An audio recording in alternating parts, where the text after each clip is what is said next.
Hey, fired up for the opportunity to go play a bowl game, and fired up for the opportunity to go get win number 9.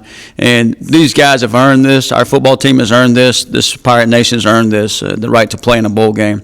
And just what a remarkable season. We had our little senior celebration yesterday, and 8 wins, first time since 2014, 6 wins, most in the American Conference, most in the conference play since 2013, and an opportunity to go win back-to-back bowl games in back-to-back years since the 60s. So a lot of things we got to accomplish here, and like I think Marlon Gunn said it best, it doesn't matter where, it doesn't matter when, put the ball down, let's go. We'll play somebody in the parking lot. Just the opportunity to play is pretty special. We have 30 seniors who will be their last collegiate football game that are excited about the opportunity. We have probably over 30 freshmen on our football team that's never played in a bowl game.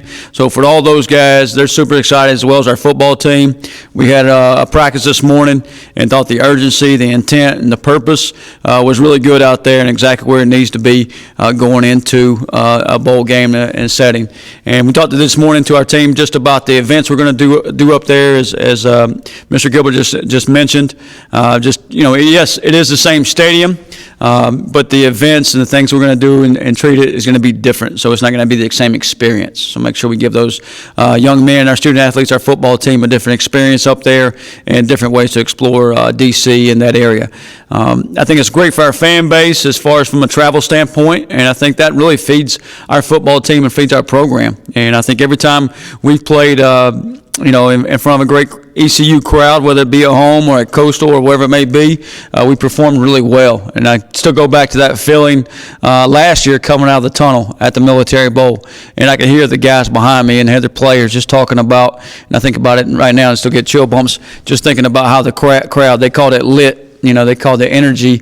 I talked about the energy from the fans, and I thought that day was just that vibe and that energy we received from the fans that day was awesome and really fueled us throughout the football game. So very important that we turn that into a purple stadium and pack that thing back out once again, because we got a good Pitt team to go up against, and they've done really well this year, and Coach Narduzzi has done an exceptional job up there. Offensively, they are spread, throw the football around a little bit like FAU in that regards. Defensively, they're more of a four-man front. They'll play a lot of quarters, press man quarters on the outside. He'll play 3 deep, 200 pressures and some man pressures he's added in there with Coach Bates over the years. So he's done an exceptional job over the years and certainly have our hands full. But our preparation began today. We start finals on Wednesday of this week, so we'll try to get a couple practices in here before finals, and then kind of space it out through finals. Give them a few days to kind of catch a break, catch a breath, spend some time at home since they're going to be in a hotel for Christmas. Spend some time at home, and then come back, make some final preparations, head up that way on the 23rd, and then we're up there. We'll obviously get some practices in, make sure we enjoy the area, and then on Christmas Day, we'll obviously take time to remember the reason for the season, and do some things there. And I think John just mentioned the Commanders and Cowboy games, even though I still want to call it the Redskins. But we'll get a chance, and I think a lot of our guys never been to an NFL game, so that'll be exciting for those young men.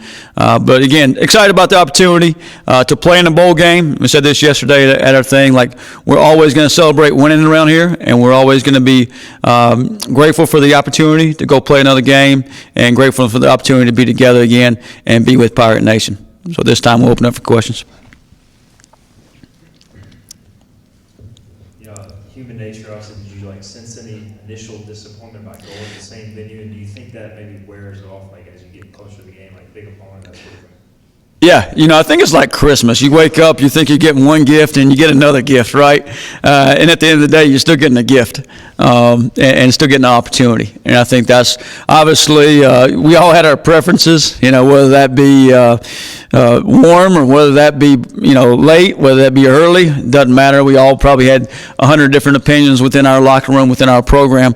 But at the end of the day, you're grateful for the opportunity and excited about the opportunity. And as you said, as you go on and you get closer, you just get more and more excited about the game and excited to play an ACC opponent and line up and play with each other.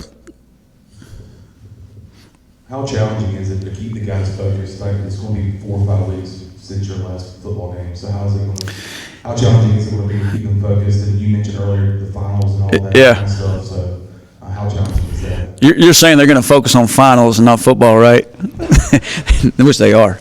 No, hey, I think some things happen throughout the season that kind of helps you prepare you for this. We went 16 days without playing a game.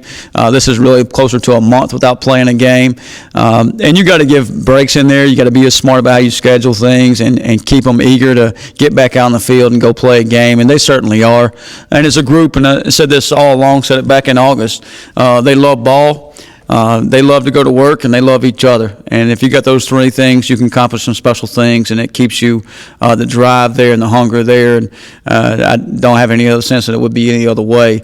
But they're moving in the right direction, and we'll continue to grow that as we get closer to the 27th.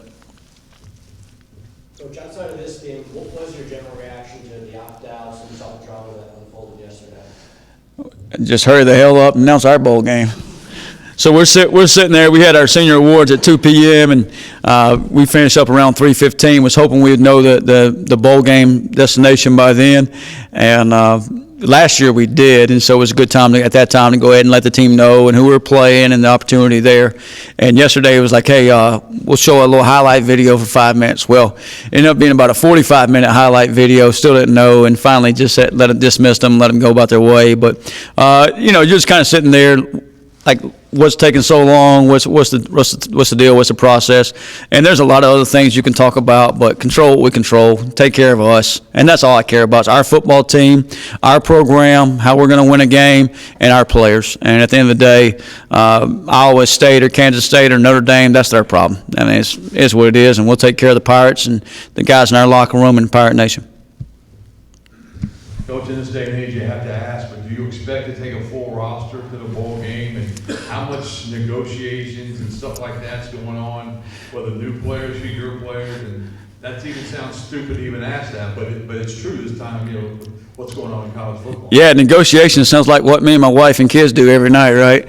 We negotiate what's going to happen for dinner, or who's cleaning up, or who gets the TV remote. It is what it is. Like you said, it's a different time in college football. I know this. All our young men are at practice day. I expect them all to be there on the 27th. I know they care about each other, and that goes a long ways. And we'll continue to build our roster for the future as we look forward to that, and feel really good about where our guys in our locker room are, where our team's headed. And obviously, those things are going to happen, and we're going to continue to march on, put one foot in front of the other every day, and just continue to make Pirate Nation proud. So I'm proud of our young men. I love those guys, and I love the way they have character and the way they care about each other and the way they fight for each other and go to work and just show up every day. Proud to be Pirates.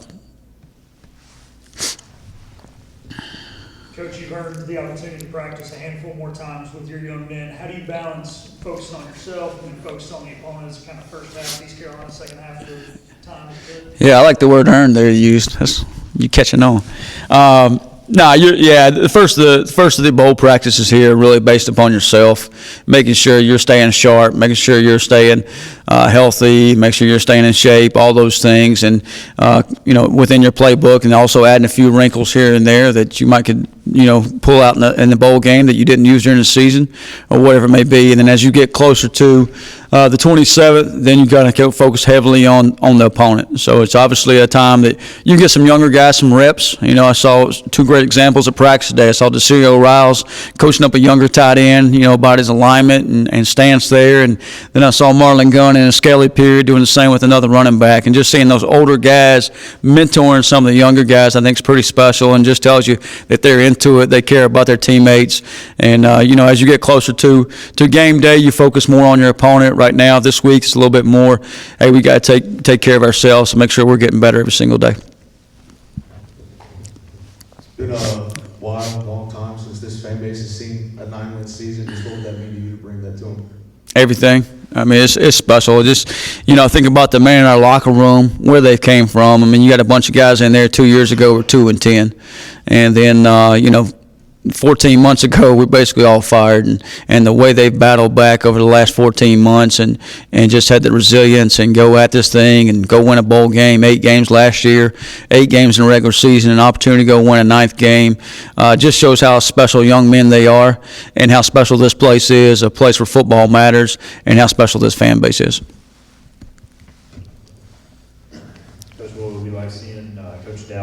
other side. And he obviously knows kind of your defense pretty well. So Yeah, I already told Raheem Craig, and I'm sure Coach Dow's going to watch this. I already told Raheem Craig and Sam Danka and Kieran David, those guys, every time you make a play on their sidelines, just talk a little trash over there to Coach Dow's. But no, it'd be good to see him and his family, and obviously his daughters are similar ages to my daughters, and Coach Dow's and Tim and Jen were such good friends and good people, and happy for them. And we enjoyed their time in Greenville, and it'll be a little weird to see him on the other sideline, but at the same time, it'd be good to see those folks. Longtime ECU fans know the history of ECU versus Pitt. Yeah. You gonna let the team watch the 1991 game? Yeah, I almost showed it this morning, and we got some other things to hit through, but I'll show it this week at some point. I was actually watching it yesterday, and I couldn't believe how young Coach Shankweiler was.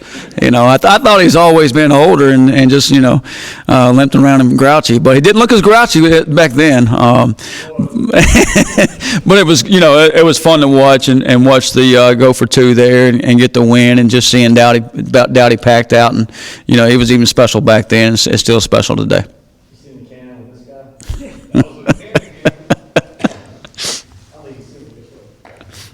Leading up to the game, obviously the Capital Tour last year. This year you got the Cowboys game, seen Savone play. Anything else you're trying to do this year to mix it up?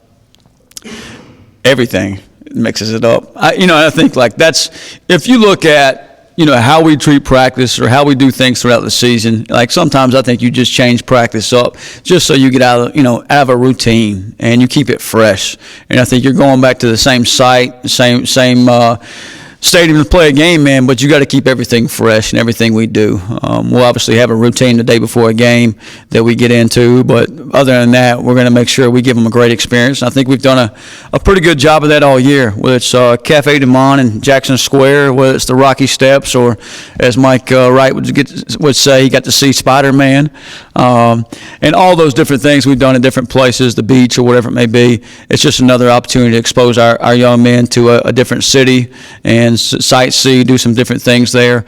And we talk about this all the time. Football allows so many of us to do things we would never get to do, and this is one of those opportunities, going to a bowl game and going through some of those experiences, whether it be the hockey game, the football game, and they'll have obviously some time to experience a little bit of DC if they choose to, and told them they could go walk down the street and see the White House, or hop on a scooter and hopefully be safe and go see the Monument Mall and all that kind of stuff.